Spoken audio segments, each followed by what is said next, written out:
Hello, I'm Laurence. And I'm Sam. And this is the first episode of our roundup of 2022.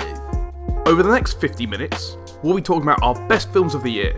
From fantastical multiverses to nightmarish wastelands, we'll be discussing the films we've loved and adored. And stay tuned for the next episode where we'll tell you about our worst films of the year. We don't know what we're doing, we're just talking about films. And films are better than people.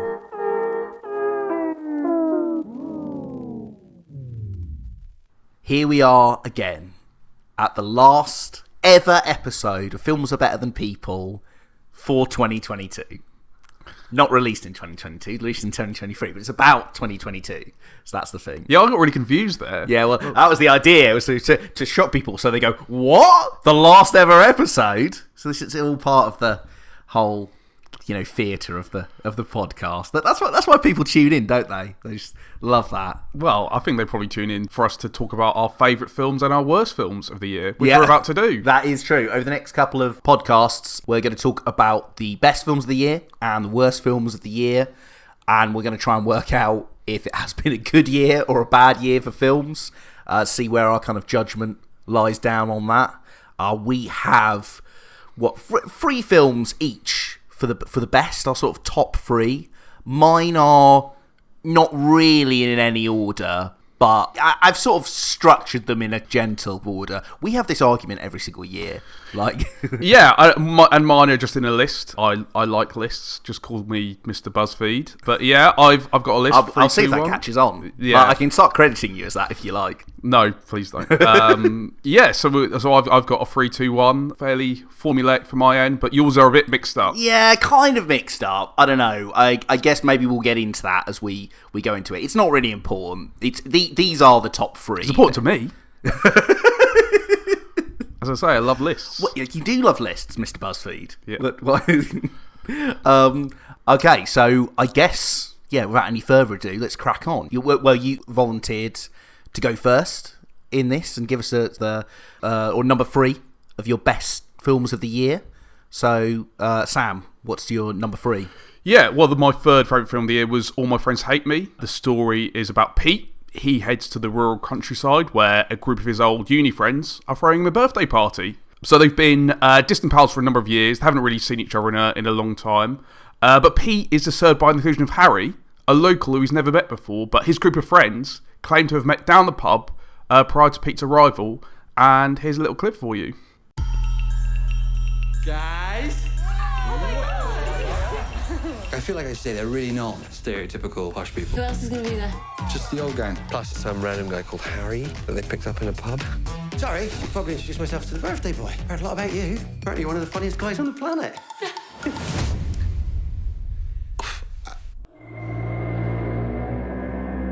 Listen, Pete.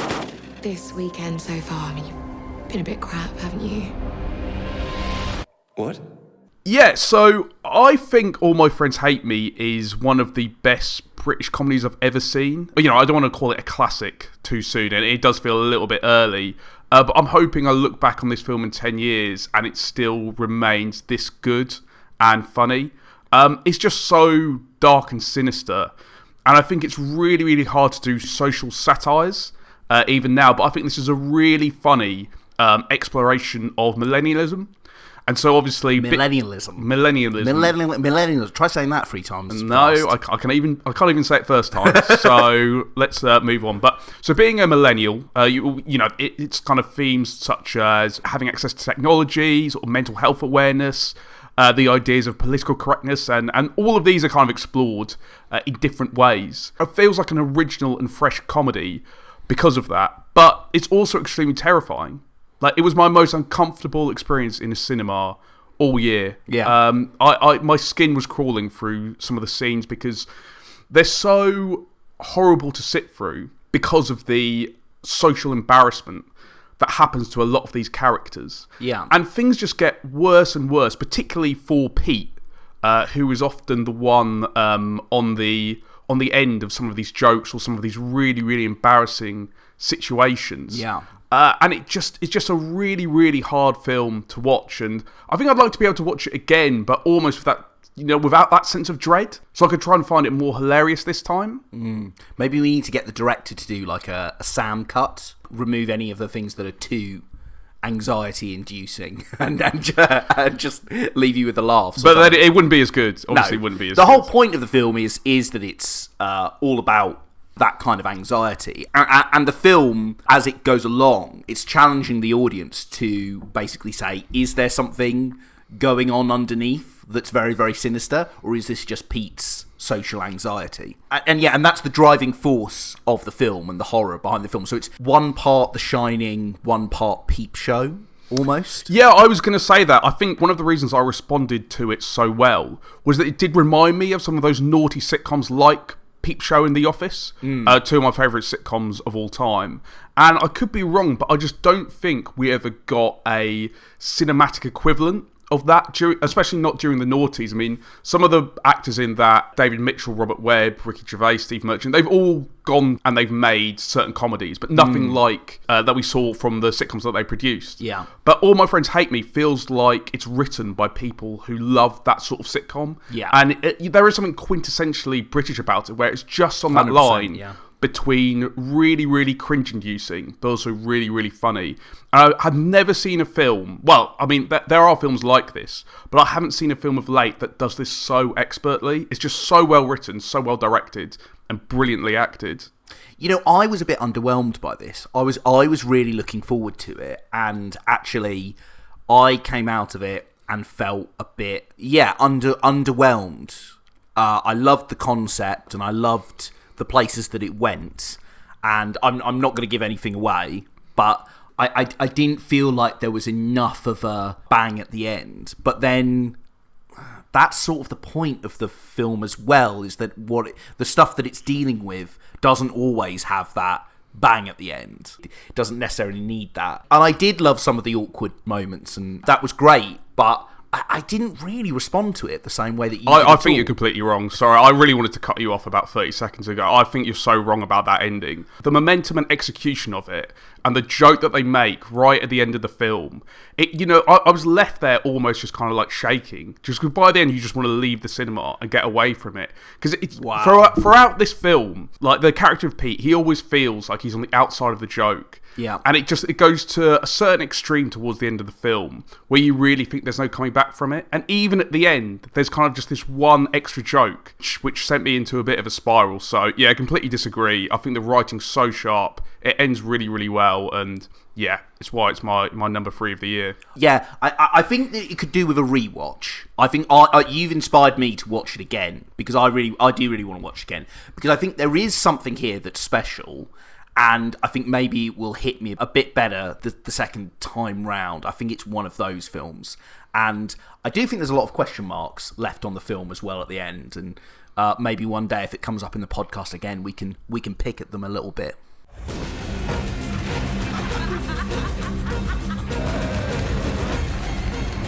Seems to me like you're never in on the joke. Everybody loves you, Petey.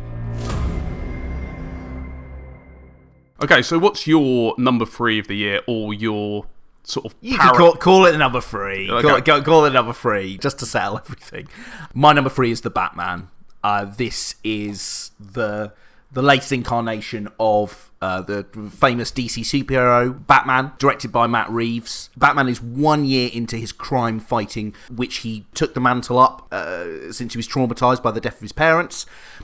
He comes across a serial killer known as the Riddler, who is threatening to expose the darkest secrets of Gotham, and it's up to Batman, with help from James Gordon, a high-ranking police officer, and Catwoman, a thief and hustler, who can help him solve the case and hopefully save Gotham as well. The killer left this for the Batman. Why is he writing to you? You came. I've been trying to reach you. Riddler's latest. It's all about the Waynes. If we don't stand up, no one will. I'm just here to unmask the truth about this cesspool we call a city. You're part of this too. Hands up! Stay still! How am I part of this? Oh, you're really not as smart as I thought you were. Yeah, so that was a clip from The Batman. It would be remiss of me not to say that we did a podcast on this earlier in the year. Yeah. When it came out in March, I believe. Yeah, I think we just did after then, yeah. So for a deeper dive, you can return to that. But we'll try not cover old ground as succinctly as possible. What makes it so special for you? It's going to be wonderful because you won't be able to argue back with me and tell me that it's like a little bit mediocre like you did in that podcast. You'll just have to listen to me tell you how absolutely fucking amazing this film was. I also said in that podcast I would rewatch it, which I haven't done. But I take it that you have quite a few times. Oh, just about like 4 or 5 times. And I never rewatch a film, but I definitely rewatch this. I mean, this is just a thrilling action saga, and it's a perfect adaptation of the things at the core of the character: morality, society, justice. And those ideas at the core of the character, how do you make a better world, and the conflicts that arise from this, they're all brought up to date with nods to our own divided, unequal world, like the alt-right and spree shootings and the generally like divided political nature of our society. It's all there. It is jaw-droppingly shot, like those rain-swept streets and dark corners of the underworld. Like, it's perfect noir-y stuff that Gotham is framed as. And although this is a Batman film, and elements of it you will have seen before, they try their best to kind of veer away, especially visually, from stuff that you've seen before. So things like his body armor, he just walks into the bullets rather than dodging them around or having something too choreographed. He's just got this super body armor. Like the grapple guns he never uses to like swing on stuff, but they're also like permanently fixed to his wrists. The lack of batarangs and other gadgets, and only kind of one moment of awkward, realistic gliding through the sky, and all this stuff kind of sets it apart. I mean, it is very long and occasionally misses the mark. I think Paul Dano's Riddler is a bit too much sometimes, but I think it's a success. And a lot of that comes down to Matt Reeves, a director who's great at mixing spectacle and action with something more cerebral. As you mentioned, I rarely rewatch a film in the same year. The Batman I've watched 4 or 5 times. I could watch it again right now with absolutely no shame. One of the reasons I put it at number 3 is that I kind of acknowledge this is part of it entering this is a bit of a fan thing. I've been obsessed with Batman my entire life, and an adaptation like this is going to tick all the boxes for me. But I think even if you're not a Batman fan, I think you will enjoy something like this that really gets what makes a great Batman film and can also give you a bunch of stuff that you haven't seen before, or just some really just great top quality, dark and moody bat-shaped thrills. I mean, it's just got it all. Well, that was nearly as long as the film. But yeah, to be honest, I think when you were describing some of the themes there, I did just think you were talking about a Nolan Batman film. No. I think part of that trilogy, when you're talking about this kind of divisive society, the rise of like the rebellious groups, these are all things that were covered in the Batman trilogy. I just don't think the original, not the original, the Nolan Batman trilogy, and I just don't think there's enough of a divergence from that. There are like lots of things going for it. I think some of the action sequences are really good. Some of the shots are really well composed. There's some really nice use of color, especially in terms of the rain, in terms of the blackness. But for me, I just think it was quite mediocre. It was quite long, and to be honest, you talk about people who aren't Batman fans liking it just through word of mouth, just through conversation. I haven't really met many people that were big fans of this or would advocate it to be better than some of the Nolan Batmans. And I know we shouldn't compare, and that's probably like a little bit wrong of me. But for me, I think this was a solid effort. I don't think all of the elements worked very well. As you mentioned, I don't think the Riddler could be a bit improved upon. I definitely think the Penguin was a little bit wasted, and he came out with a few cliches, even though he's played quite well by Colin Farrell. But yeah, I just think all over the film, it could have been a little bit stronger. I mean, I think you can compare and should compare. It's the same character. You can compare those films. That's absolutely fine. I think Nolan does channel a lot of those ideas in a really good way, but I think he always ends up at a completely different location. He does touch on ideas about morality and right or wrong, but sometimes he just ends up in a completely different position. Like The Dark Knight is a great film, and it talks about being the best self and changing society in a better way, but also kind of ends up in like a slightly weird place of, well, I could be the enemy. I don't have to just be a thing of hope. I can be the enemy. Or surveilling everyone is absolutely fine, because as long as good people are doing it, it's absolutely fine. I would say that that's the thing about the Batman. It's not quite, I think it's a bit more ambiguous than that. The fact that the Batman isn't quite as conservative as all of Christopher Nolan's films. The filthy. Oh, we're really getting up. We're going to turn this into another podcast. We have no time for this. We have no time for this. We've got to keep going. Right. I think that the Batman is a much purer form of those ideas. I think that the whole point of the film, at the end, you are left with this idea of a character like Batman that started with just wanting to quite recklessly and quite selfishly take vengeance and try and balance the scales, and now he realises that he can be something greater, something bigger. And although I do think that the Nolan films touched on this, this is a much purer version of that, and that's why I think it's such a successful adaptation. And yeah, I love this. I don't know if it's going to really hold itself together completely for the next stuff. Some of the weaker things that you've mentioned, and I've acknowledged, I think it could kind of pull the sequel apart a little bit. So I'm nervous about the sequel, but this I just adored, loved. Really gave me hope for big films, superhero films, and Batman films again. So if you haven't watched it yet, you should. Or I'll watch it again for you. Doesn't matter. Well, yeah, take a week off and watch it. Maybe we're not so different. Who are you under there?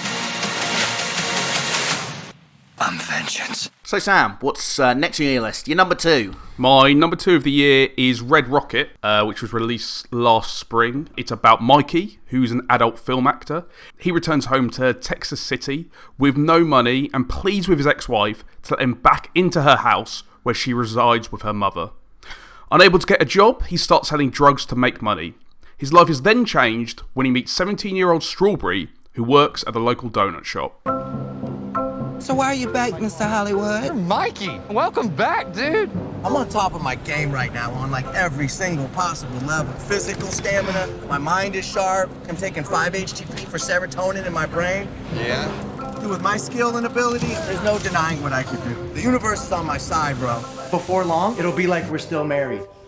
We are still married. I'm doing this tonight. You're probably gonna start a fire. What's your name? Everybody calls me Strawberry. You're like an extraterrestrial around here. And fuck with me. Not. I love you. So yeah, that was a clip from the film Red Rocket. So the film opens with Mikey on his way back to Texas. And you've got this really gaudy pop song from the 90s playing. It's like Bye Bye Bye by NSYNC. Bye. Don't. I knew you were going to do that. But like millennials remember that song quite well. It's a really good way to start the film. It could represent where he's come from, sort of the garish, flashy and bright world of California, and it's a complete contrast to the bleak landscape of his home.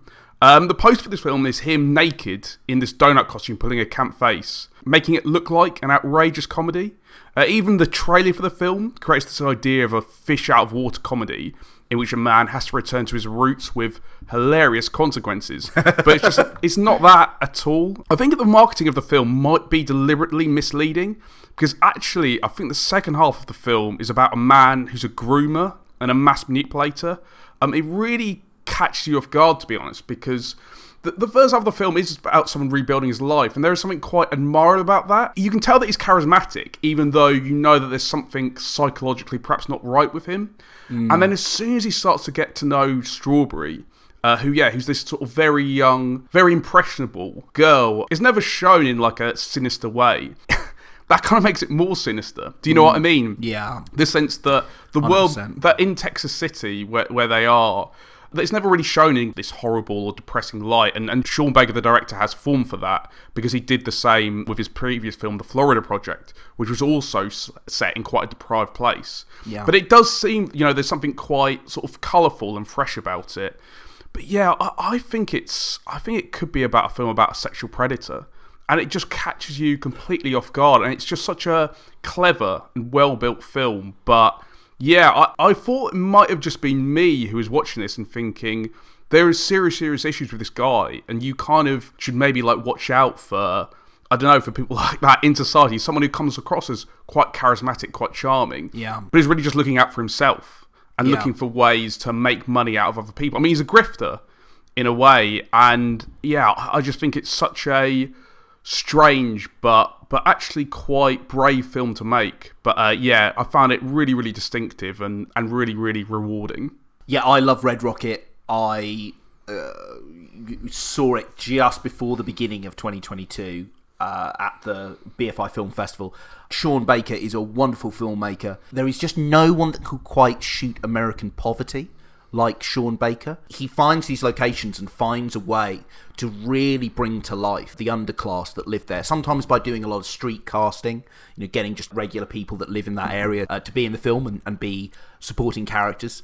But there's also just something about the... Which adds to the authenticity. But something about the landscape of it as well. Like all these old industrial buildings and dilapidated, well, everything really. As well as the subject matter, which is about the kind of people that you never really hear about, but you feel like they could exist. And he shoots really gaudy things and really gaudy locations as well. There's something like really tacky about all the places that he shoots, because a lot of his characters, and it's definitely in Red Rocket, it's these characters that want to be the next big thing, want to be millionaires, but can't see that they are trapped in something like really, really horrible. Or perhaps they are trappers themselves, like Mikey in this. I actually don't want to make it sound like this is some kind of like poverty porn or something. Like, there is something very, very sensitive about this and feels very authentic as well. And the characters are real as well, which I think is really important, because obviously, as you say, with poverty porn, I think there can be like a really cold and calculated way that you can look at these people and see them as victims. And in this and the Florida Project, which was made in 2015, you get that. You get a sense of realism, but also positive character development. Not with Mikey, but perhaps with other characters in the film. I think with Mikey, I'm a bit torn. I think a lot of people respond to this and saying he's a predator, and I think he is to an extent. But it's hard because the first thing is actually Simon Rex, previous like MTVJ and underground rapper, is just amazing at this. It's just wonderful to see a film which, an actor has absolutely been born to play that role, especially someone like Simon Rex, who's not a big name, probably never going to be a big name, and he's only in very, very small circles, and almost like a pub quiz question, really. But somehow him and Sean Baker found each other and found this role, and it's wonderful to think that there's always a role out there for every actor that's going to be their perfect role, something they were born to play, because Simon Rex found it in this. It's wonderful, and I hope he capitalizes on this and does more stuff. I feel really sorry for Mikey, even though he is a manipulator and, to an extent, a predator. You want to believe that this is a redemption arc, and I think there's a possibility that by the end that he could be on something, that he's going to become a better person and stop being so shitty to everyone and using people. And I think it's like all Sean Baker films, I think it ends on ambiguity. And it is open to interpretation. I think we've both come down on the same side of it. But yeah, there is open to interpretation that maybe he is going to make his life better in some way. And, maybe if he gets the girl and, moves somewhere else, maybe he's going to be a success. But there is something quite nasty about him, and it feels like because of his decisions, bad things happen to the people around him. And you get this sense that it's always been like that. This isn't something new. It's circular. Yeah. But that's like poverty. I think poverty is circular. People get trapped in these things. And I think his life and the life of a lot of the characters are circular. And I don't know. I suppose the film ultimately is about whether or not he can break this cycle. And I would think that the way for him to break a cycle is not to get the girl, really, to get out of this and get on something else. But yeah, it's a really wonderful, really unique film. I think if this was a bigger list, Red Rocket 100% would be in mine. Yeah, so to summarise, like, perhaps made it sound like a little bit depressing, but it's not. It's a really vibrant, interesting film. It's a really good character piece. I definitely think it's ambiguous, even though you perhaps come down on one side of the character and what essentially his motivations are. But yeah, it's a really fascinating. I think it's a really entertaining film as well, and definitely worth seeing if you didn't in 2022. Life's sweet, Sophie. Life is sweet.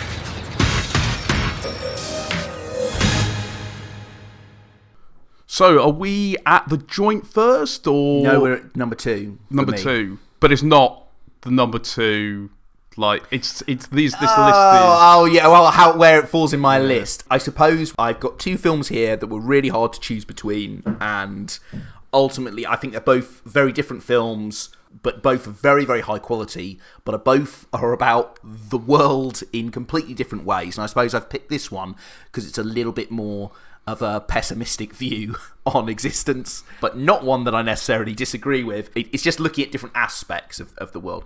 So number 2 for me is Triangle of Sadness, the latest film by Ruben Östlund, who made Force Majeure and The Square.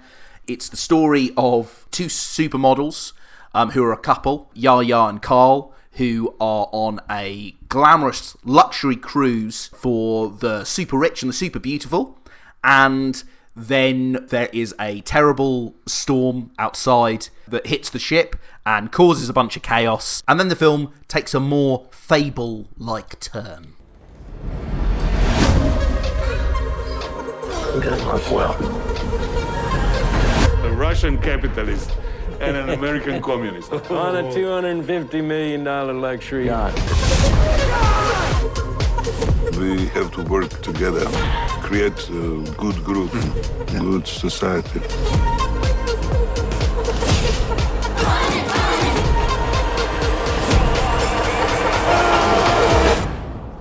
So this is a biting, pitch-perfect satire, not just of our society now, but of human civilization in total. Although it's been pitched as mocking the rich, and it is very much about that, but the truth is no one is safe in this black comedy. Östlund creates this agonising, toe-curlingly embarrassing comedy moments, perhaps a little bit similar to All My Friends Hate Me earlier. Impossible. It can't be as toe-curling as All My Friends Hate Me. I don't think it is, but no, it's not. Anyway. This is still lots of awkward moments, but that he sets those awkward moments up in a context that gives it a larger message. So, like, the first scene is this argument between the two supermodels, who are a couple, and they're arguing about who should pay the bill for their meal. The scene's kind of about how we still have this awkward hypocrisy with certain gender norms, so it's trying to shove a knife into that, but then also that wealth kind of trumps everything, and it also just shows you the completely superficial nature of this relationship and sets everything up for what's about to happen. There's almost too much that goes on in this film to boil down to just one segment, but ostensibly it's about the super rich and the privileged suddenly losing all their power and being in a crisis. It presents these vacuous, shallow and immoral people having the scales balanced. And I think in a world like ours that is so divided, and one of the real problems in society is not that there are rich and poor people, but it's the gap between the rich and the poor people. That's what causes these like really serious problems. There are plenty of other metaphors in it about climate change, about men and women and that gender divide, but about power in general. It is really ultimately a film all about power and who has the power and what effect that has. But it's such a funny film. It's a really brilliant comedy. It can slide effortlessly between so many different kinds of humour, like this gross out slapstick or farce, all the way to the social commentary that I'm talking about. You know, it's this really rich, really funny story all about us, all about our society. It's how cruel and callous our society has become, how distracted we are from the real problems that face us as a society, and how power always corrupts, and maybe that's why we're all doomed. I hate to make it sound like a lot or too complicated, or you're going to have to like have a really serious hat on to watch this, because you don't. It is just a really legitimately funny story that I think you'll get a lot out of, and yeah, it's just wonderful. Yeah, it's really well composed because it's almost like 3 films in one, right? Yeah. You obviously get the first bit of the film, which is this couple. Second bit of the film takes place on a boat, and don't really want to spoil the last part, but let's just say it takes place in another setting. Yeah. But yeah, it's just a really good way about how these kind of different kinds of people mix, and about how like superficial the lives the 1% lead are, and actually how they're all deeply unhappy, and perhaps even being used in some way. But yeah, for me, I pretty much agree with everything that you said. It's one of the strongest films of the year. I haven't really seen a film like it before. It does have some very, very uncomfortable and hard to watch moments, but again, that just makes it all the more absorbing, really. as you say, like, it's another really, really good satire on how kind of people live their lives with loads and loads of money. And ultimately how maybe there isn't a huge amount of difference between rich and poor when it comes down to it. Well... Or maybe let's just say there are similarities and there are huge differences. There is a certain amount of human nature that takes over. Yeah. I mean, again, this is why the film, although I think it's been billed as about being a satire on the rich, I think what makes people rich and what gives people power, I think we get pretty obsessed with the differences between the classes and between rich and poor, and that's fair enough, but there is something really, really uncomfortable in it that I think it makes the case for a certain ugliness in all people whenever you have to be the one in charge, and anyone that is in charge in that film lets people down, and that's ultimately the kind of the satire on the film. So it's a really cynical film. It's a very cynical film, but it's really, really funny. And I think... And that cynicism kind of makes it quite funny. Yeah, definitely, 100%. Like, 100%. But it is not a drag at all. It's a great talking point as well. It is a really rich, really funny, perfect satire of our times. And I think everyone should watch it. The ship is going under. What the world needs now is love, sweet love. No, not just the song.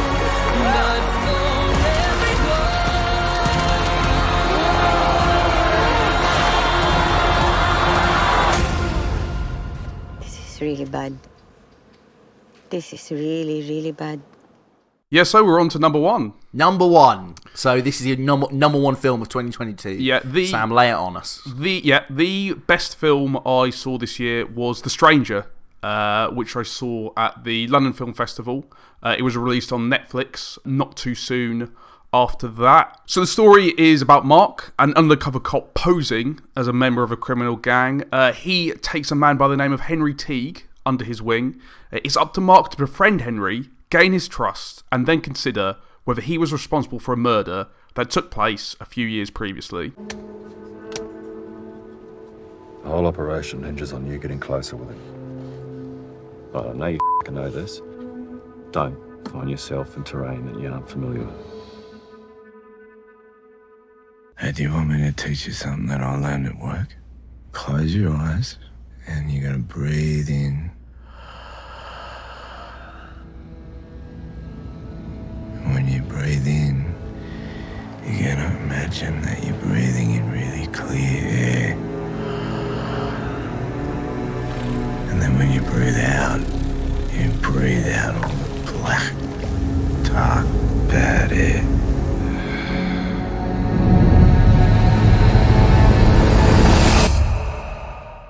So I think before I start getting into the film, I'd say this is part of this true crime genre, but actually I think this is an example of a true crime film that just about sits on the right side of the fence in terms of how it's made ethically and morally, because even though it's based loosely on a crime that did happen in Australia, it doesn't use any of the real names, and some of the events have been changed, and it's more of a story about an undercover cop rather than the filmmakers trying to recreate this true story and then make all the immoral and unethical decisions that come with making a film about true crime. I think most of the time it's a very ugly genre, but actually I think this is an example of a film that does it quite well.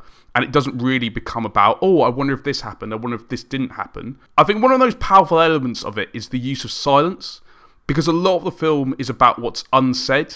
And I think if you're going to make a film like that, it's really good to get two incredible actors like Joel Edgerton and Sean Harris, who have this brooding intensity. Joel Edgerton plays the cop, Mark Frame, and Sean Harris plays the person that he's investigating, Henry Teague. I mean, maybe it's a little bit wrong of me to describe the film in this way, because when it starts, you're actually not sure who is the protagonist or who's the cop and who's the villain, because you're introduced to Henry before you're introduced into Mark, so you kind of get the sense of where is Henry going, what's his motivation. And then actually it's when he meets Mark that's when kind of events start to turn and move quite quickly. But yeah, it's just all made in this barren and isolated setting. And the intensity and the tension throughout the film is just really, really palpable. I think we've talked a bit before in the podcast about how great directing is tone management. And I just think all the way through this film, there's this incredible pace and slow burn type of build-up. I think, obviously, when people talk about pace, they talk about how quick a film can be and how it can really, really escalate. But the really important thing about this and why it makes it such a good thriller is that there's really slow developments. When it gets to the end, it becomes almost terrifying in a way. There's all this dread that's been built up due to this slow burn of events and slow burn of dialogue or lack of dialogue. And yeah, towards the end of the film, you just get this huge, incredible crescendo. I watched it in a cinema, and I think it was the best way to watch it just because you're surrounded by other people. And I could tell that the audience were reacting it to the way that I was, in the sense that, you know, you could hear a pin drop, and the fact that it's kind of like a film about an undercover cop. There's so much danger and peril there because, you know, if he makes one mistake, then the whole case could disappear. But yeah, it's just presented and executed in such a good way. I guess I just think that these films are quite hard to make, and a lot of the time they can be a bit boring or mundane. But I just think this film is really well written, amazingly acted. I'd give either Joel Edgerton or Sean Harris like awards right now for it. That's probably isn't going to happen due to the subject matter. Yeah. But yeah, I just really, really want to champion it because it's not the easiest of watches. It is quite depressing in parts, but I just think the composition of it, the way it's edited, the cinematography, all these technical parts that makes a film really, really special. Yeah. Thomas M. Wright, the director, really, really pulls that off. I think it's a wonderful piece of work. I think it's a masterpiece. I don't want to use that word too broadly or lightly in a film podcast, but I do think it's one of those films that will stand the test of time. Yeah, it is not an easy watch. I did not respond to it like you did, but I was really glad to actually have you there to interpret it and bounce some ideas off of you and hear what you thought about it, because I think it does become a lot richer when you can talk about it with someone, because it's such an intense experience and it's such like a dark and murky one that you need to go away and think about it, and you need to like talk about it with someone to really get a kind of understanding of it a bit more. Yeah, I mean, possibly I'd say that there is this idea of an undercover cop worried that he's becoming too like the person or the people that he's investigating. That slightly concerns me, that is like a trope that has been investigated before. I know that some people might go into this film and be like, okay, I've seen this in a few other films. Yeah. It's not explored in a completely different way, but I still think it's done in a subtle and intelligent way. Or more so than other films. I think it's very subtle if it's there, but I'm not sure it was there at all about him turning into one another. I mean, it sort of is. More than that, you are watching the trap slowly shut on someone. That's what you're watching. And what the film is really good at doing is very slowly and delicately unravelling who this person is and this terrible crime that's been committed and what they're trying to do, what the police are trying to do to get some justice. And everything slides more and more into place as the film goes on. And that is a real achievement. This is a crime story from a completely different perspective that you've never seen before. And it is handled in a way that is really unsettling and at times genuinely terrifying. That's its real strength. You get an understanding of someone has done something monstrous, but to capture them, it's not a case of doing anything dramatic or becoming a monster yourself. It's just a case of understanding this person is a monster because if we do this in the wrong way, they're going to be gone. You can't. You're not going to be able to get them. So you have to slowly move in, methodically work out how to trap this guy. Yeah, and there's a weird vulnerability about Henry. Yeah. Which Sean Harris, again, does so well, because there's this sense at one point during the scene that you feel that maybe there's other people in his family that have let him down. You have to catch yourself at times, because I don't think this film ever presents him as, you know, a complete monster. No. You feel that there have been reasons behind what he's done. So there's a bit of duality in terms of that, but I mean, I don't always like describing people as monsters, especially in the context of this film, because I think this is a film about the realism of it and not about the outrage or the kind of like vengeance or anything. This is about the opposite to that. This is about law enforcement trying to balance those scales and the tense mental strain that it takes to do something like that. Yeah, and even the strain that happens afterwards as well. Yeah. And perhaps even like it maybe explores towards the end whether that changes you as a person. But yeah, again, perhaps probably a bigger debate for another time. But yeah, I mean, overall, I just felt it was a film that as soon as I sat through it and as soon as it started, I was completely hooked and completely mesmerised. It's just so... It's a very mesmeric film. Yeah, it's just so strong in so many different elements. And it's probably not going to be for everyone. Out of all three films that I've talked about, it's the one that's least universal. Yeah, this is a really acquired taste. Yeah, it's gritty, it's depressing, it's hard to watch, but it is worth it. Once you get through to the end, it feels like you've been on a ride of pure terror, but one that's really masterfully handled, I think, as you said earlier. And yeah, I'm really looking forward to seeing what the director does next. Sean Harris is one of my favourite actors.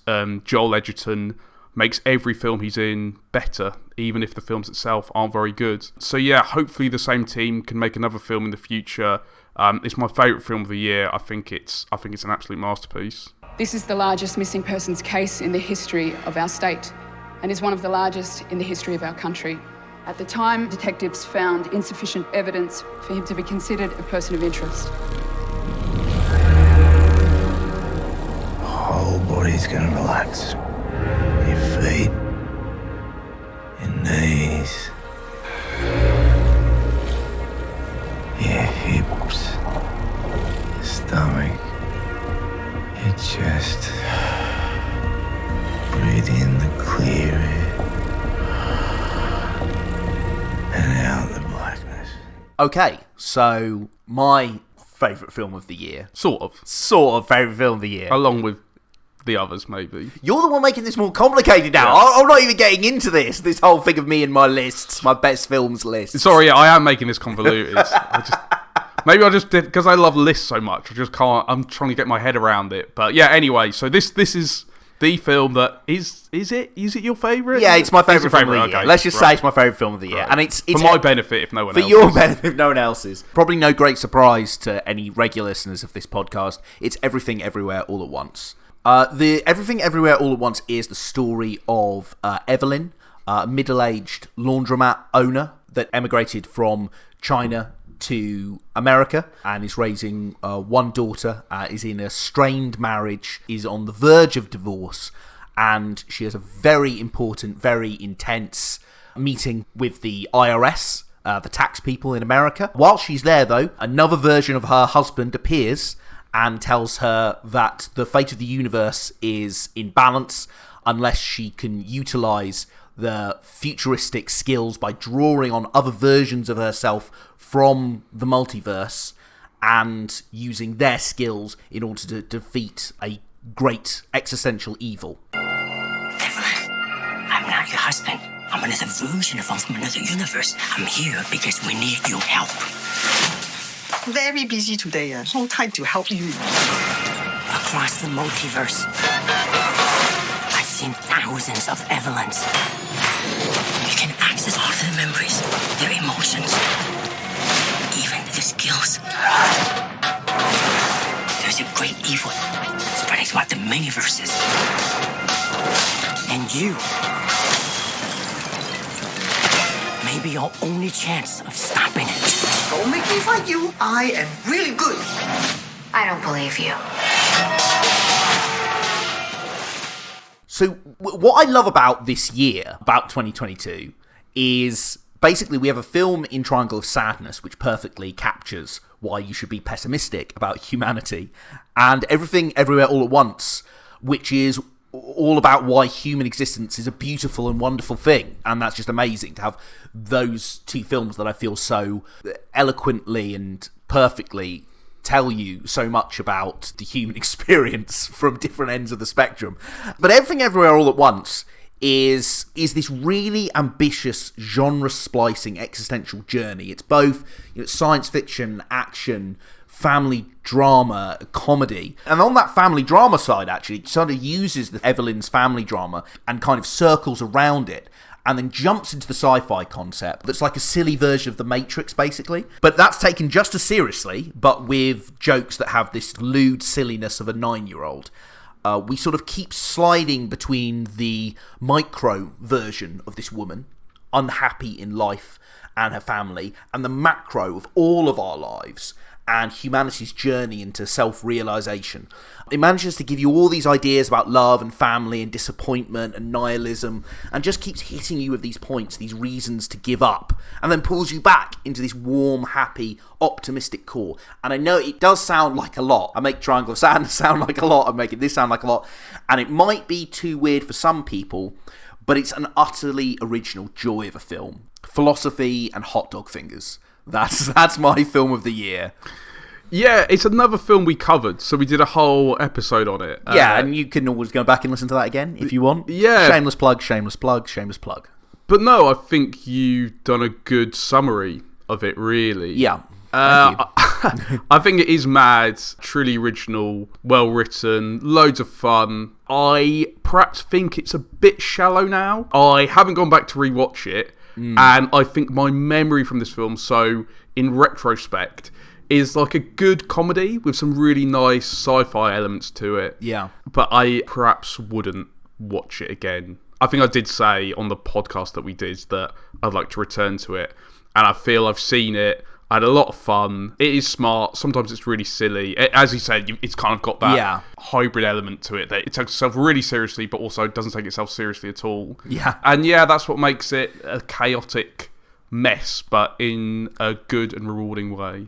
And I think that maybe taking it very seriously, but also not taking it seriously at all, is the best way to view, you know, life, the universe, and everything. Douglas Adams did it decades and decades ago with Hitchhiker's Guide, and people have always returned to that. And I think that in the same way, I think Everything Everywhere All at Once will remain a really original, great, beloved sci-fi classic.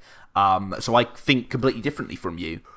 It's really rare to have an experience the kind that you have when the directors, they're collectively called Daniels. They both have Daniel in their name. And so it's really rare to have people that can channel so many really wonderful, moving ideas and make it really funny, really crude, really, really silly. It really is an experience like no other, and I just think for that alone, and the fact that it made me cry in the cinema as well, it's got to be the best thing I've seen this year. It's such a really like positive outlook. You can take it in so many ways, you can read it in so many ways, and it's such an optimistic and beautiful idea about life. You know, if you're going to watch one film this year, then watch this. That's what I say.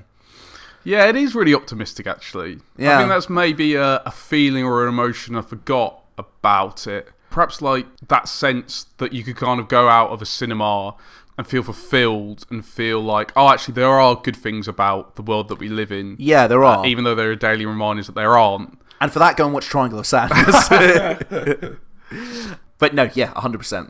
That's the feeling you'll have coming out of this film. There is no way I am the Evelyn you are looking for. Every rejection, every disappointment has led you here. To this moment. Don't let anything distract you from it.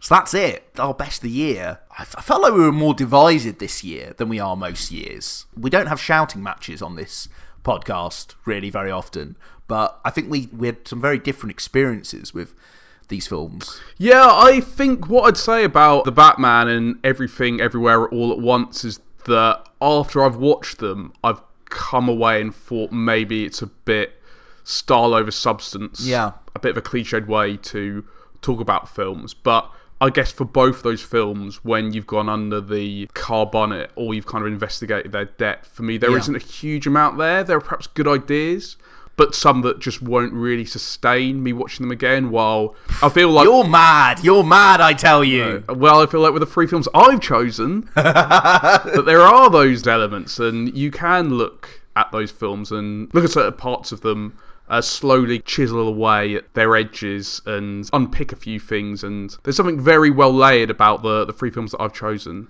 Oh, okay. That's like that. I mean, I'd agree like that with Red Rocket. I think The Stranger is brilliant, but just tough, just really, really tough. And I think it's interesting, actually. Also, it's not about a superhero. It's not about a superhero, though. Every crime story should end with a big thing at the end where someone comes through the window and the music comes up and go da da da, and everyone has a big fight. That's how it should be. That is the end of The Stranger. Would have loved that if it just completely did like a From Dusk Till Dawn, completely changed into this like action John Woo shootout at the end. That would have been great. Well, let's hope we see a film like that in 2023. You might do. And hey, if you're sticking around, the next one is going to be even more fun as we delve into the worst films that we've seen in 2022. So stick around for that.